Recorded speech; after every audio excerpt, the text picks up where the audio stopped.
cold blue light of the emergency room flickered against the wall as a little girl struggled to breathe. Her tiny chest rose and fell in uneven waves, and her mother held her as if holding the world together with shaking arms.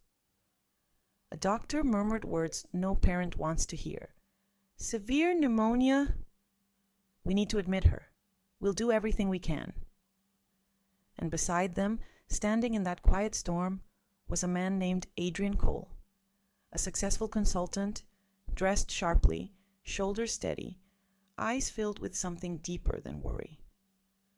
The mother, Marlene, looked up at him, her voice cracking like something that had been broken long before tonight.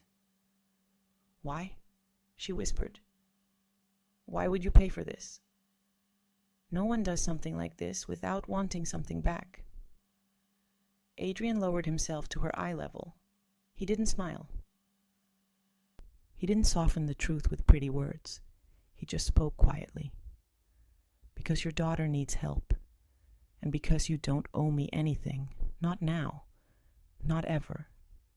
His words hung between them, like something impossible, something too good, too clean, too free to believe. And if you want to understand how this moment happened, this impossible moment, we have to go back to a small restaurant near the river, back to the day everything began. Riverside Bistro, a cozy place with wood tables, warm lamps, and the smell of fried chicken drifting through the air. Adrian sat with his 7-year-old daughter Harper, who swung her legs under the table as she dipped chicken tenders into ketchup. It was supposed to be a simple lunch, a little father-daughter time, nothing more, until he saw them. A woman in a faded blue dress, and a little girl with wild blonde curls, eyes too hungry, too hopeful, staring at Harper's plate as if those chicken tenders were gold. Adrian knew that look. He had worn that look, back when his own life was held together with duct tape, luck, and prayers whispered inside a car he used as a home. Harper leaned closer. "Daddy, why is that girl looking at my food?" Adrian swallowed. "Maybe she's just curious, sweetheart." But he knew. He knew exactly what hunger looked like when it wasn't just physical, but emotional, financial, spiritual. Across the room, the mother, Mara, picked the cheapest item on the menu. The waiter said something, quietly. Her face fell. She counted her money again. Her shoulders tensed. Then she took her daughter's hand and walked toward the exit. But the little girl, Ellie, turned back. Eyes locked on Harper's plate a second time, and something inside Adrian cracked open. He stood. "Sweetheart, stay here. I'll be right back." He reached the door just as Mara pushed it open. "Excuse me. Wait, please." She froze, her eyes sharp, guarded, as if expecting danger disguised as kindness. "I thought maybe you and your daughter could join us. We have plenty." "No." Her voice sliced through the air. "We don't need your charity." "I didn't mean it like that. I said no." Then she walked away, fast, pulling Ellie with her, pulling her dignity with her, pulling a lifetime of hurt you could feel just by watching her walk. Adrian stood there, heart sinking, wondering how help could feel so much like harm to someone who'd been hurt the wrong way. He went back to Harper. "Is the girl okay?" "Daddy?" "I hope so," he said softly, but he wasn't sure. The next week, in Riverside Park, he saw them again. A coincidence, or maybe something more. Ellie was on the swing set, blonde curls catching the afternoon sun. Mara sat on a bench, eyes glued to her daughter, protective, alert, exhausted. Adrian chose a bench far away, not approaching, not intruding, just present. And Mara noticed. Her back stiffened, her jaw set. He didn't speak, didn't wave, didn't even look at her. He simply existed in the same space, letting her decide what she wanted to believe. The days passed like this. Sometimes they were there. Sometimes they weren't. And little by little, inch by inch, fear softened into tolerance. One warm October afternoon, Mara quietly sat on the opposite end of his bench. No words. Just the sound of kids laughing and pages turning from the book Adrian pretended to read. Ellie eventually ran over. "Mom, that's the man from the restaurant." Mara's voice tightened. "Yes. But don't bother people." "I'm not bothering." The little girl looked up at Adrian. "Do you come here a lot?" He smiled gently. "I do. My daughter goes to school across the street." "The girl with the chicken tenders?" "That's her. Harper. She likes swings too." Mara called softly, "Ellie, come here." The little girl returned to her mother's side. Silence stretched again, until Mara broke it. "You've been respectful, not pushing, not demanding, and I appreciate that." Her voice was steady, but her eyes betrayed old wounds. "But I need you to understand something. I can't accept help from people. I've made that mistake before. It cost me everything." Adrian closed his book. He didn't interrupt. He didn't comfort. He waited. And slowly, painfully, she told him everything. 2 years ago, Mara's life was pulled out from under her. Ellie's father left without a word. No goodbye, no explanation. Just gone. Mara had no recent work experience, no support system. Nothing but a child who depended on her. She applied everywhere. No one hired her. They began to lose their apartment. Then came Rick Donovan, a business owner who looked like hope, talked like a savior, and smiled like someone who knew exactly how badly she needed stability. He hired her, paid well, seemed kind, until the kindness became something else. Dinners, late nights. "You owe me. You should be grateful. You know what I want." When she refused, he destroyed her reputation. Blacklisted her. Made sure no one hired her again. They lost everything. Spent months in a shelter. Started from zero with a cash-only laundromat job. And Mara promised herself one thing: never again. Never trust kindness. Never accept help. Never let anyone own even a piece of her life. When she finished speaking, her eyes were wet but defiant. "So, if you're trying to be another Rick, stop now." Adrian inhaled deeply. "I'm not going to say I'm different," he said. "Words are cheap. Rick probably said all the right things too." She looked at him, startled. "But here's what I can tell you. 10 years ago, I was where you are." He told her everything. The nights he slept in his car with baby Harper, terrified someone would take her away if they knew how unstable he really was. And then, the man who saved him, Mr. Thompson. A restaurant owner who gave Adrian a dishwashing job, a warm meal, and, most importantly, respect. No strings, no manipulation, no debt, just a hand held out from one human to another. When I asked how I could repay him, Adrian said, he told me this: "When you're in a position to help someone else, do it. That's how you repay me." He looked straight at Mara. "I'm not asking you to trust me. Trust is built through actions, not promises. I'm only asking you to consider that not everyone who helps wants something back." She stared at him for a long moment, then whispered, "I need time." "Take all the time you need." He placed a business card on the bench. "If you ever want an interview," he said, "call me. If not, that's okay too." 4 days passed. On the 5th, he answered his office phone. "Mr. B. Cole, this is Mara Lane. I'd like to schedule an interview." Adrian smiled. "It's still available." She arrived early.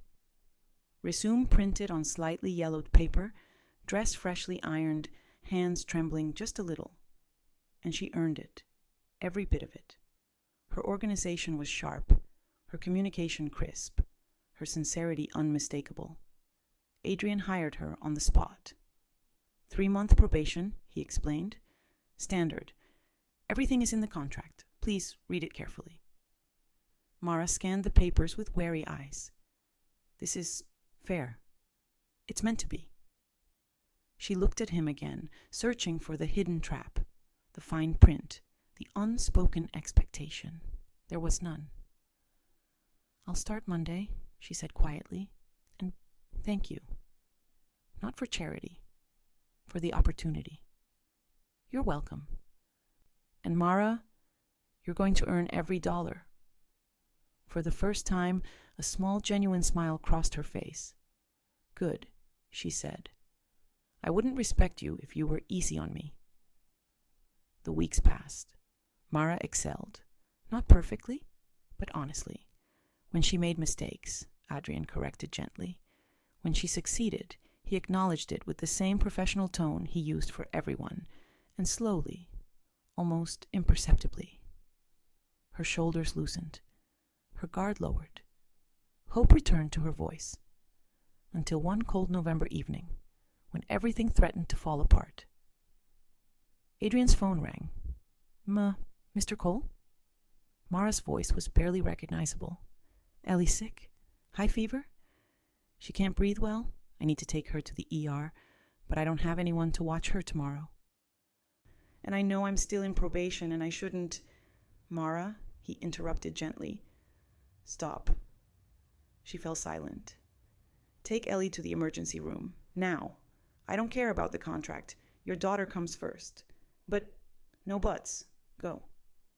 A shaky breath. Half relief, half terror. Okay? Which hospital? County General? I'll be there. You don't have to... I'm coming. Not as your boss. As someone who cares. In the ER, doctors rushed Ellie away. Mara stood frozen, torn between panic and guilt, fear and helplessness. Adrian reached them moments later. How is she? They think pneumonia. They want to admit her. Her voice wavered. I don't have insurance. I don't know how I'll pay. Let me worry about that, he said.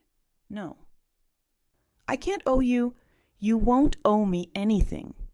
He looked straight into her frightened eyes. This is not a transaction. This is humanity. Mara broke, silently, completely, not in shame, but in the unfamiliar relief of finally being helped without being owned. Ellie recovered slowly through the night. Adrian stayed in the hallway, present, visible, not hovering, not controlling, just there. And when dawn came, the little girl opened her eyes and whispered to her mother, Mom, he's nice, like you. Mara looked at Adrian standing by the door, and for the first time, she didn't see danger. She saw someone who meant what he said. Life steadied. Mara returned to work, stronger now, brighter, looser in the shoulders, more sure of her place. Adrian didn't mention the hospital bill. She never brought it up. Respect was her currency now, not debt. 3 months passed. Her job became permanent, and 6 months after that, on a warm spring afternoon, she knocked on Adrian's office door. I want to talk about something personal, she said. He nodded. There's a mother at Ellie's school, struggling, counting coins for lunch like I used to. I want to help her, but I'm terrified of doing it wrong. How do I do what you did for me? Adrian leaned back, thinking, you start small, specific, respectful, offer shoes for her daughter, or invite them to dinner without making it feel like rescue, or just be there, a steady presence, no pressure. Mara nodded, tears in her eyes. It's harder than I thought. Helping someone always is, he said, but you know what not to do. That makes you better equipped than most. She smiled, a smile with no shadows this time. I learned that from you. No, Adrian said, you already had the strength. I just held the door open. 2 weeks later, Adrian and Harper arrived at Mara's new apartment for a play date between Ellie and Harper. The home was modest but warm, flowers on the table, children's drawings taped to the fridge, laughter echoing from the bedroom. "It's not much," Mara said, "but it's ours. A real lease, my name on it, a key that actually belongs to me." "It's wonderful," Adrian said softly. "You should be proud." "I am." Then she handed him an envelope. "This isn't repayment," she said quickly. "I know I can't repay you for the hospital bill, but I want to pay it forward." Inside was a check, $500, for the community center where Adrian volunteered. He felt his eyes sting. "Mara, this is right," she said. "Mr. Thompson helped you. You helped me. Now it's my turn." Adrian stood and hugged her. She stiffened for a moment, then melted into the embrace, quiet tears dampening his shoulder. "You've come so far," he murmured. "You believed in me before I believed in myself," she whispered. "But I'm finally starting to see what you saw." In the next room, Ellie and Harper laughed loudly, bright, carefree, as if the universe had rewritten the ending for them too.